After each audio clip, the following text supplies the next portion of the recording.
Hi friends, ನಮಸ್ತೆ. ನಾನು Gopal, two wheeler technician team. ನಾನು ಏನಿಲ್ಲ, ಒಂದು ಸ್ಕ್ರೂ ಡ್ರೈವರ್ ಇದ್ರೆ ಸಾಕು ನಿಮ್ಮ ECU ನ ರೀಸೆಟ್, ಇಲ್ಲಾಂದ್ರೆ ನಾವು ಸ್ಟ್ರಿಪ್ ಮೋಡ್ ಅಂತೀವಿ, ಕೆಲವರು ರೀಸೆಟ್ ಅಂತೀರ.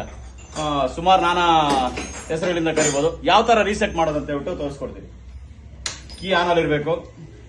ಇಲ್ಲಿ ಬ್ಯಾಟ್ರಿ ಹತ್ರ ಬನ್ನಿ. ನೆಗೆಟಿವ್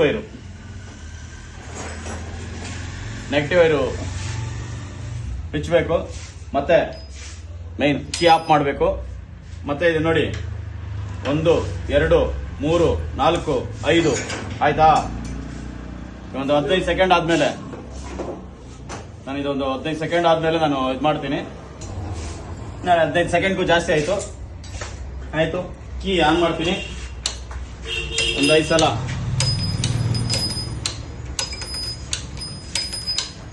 ECU ರೀಸೆಟ್ ಆಗೋಯ್ತು. ಇದು ಗೊತ್ತಿರೋರ್ಗೆ ಓಕೆ, ಗೊತ್ತಿದ್ದಿರೋರಿಗೆ ಈ ವಿಡಿಯೋ ಯೂಸ್ ಆಗುತ್ತೆ. ಹಂಗೆ ಫಾಲೋ ಮಾಡಿ.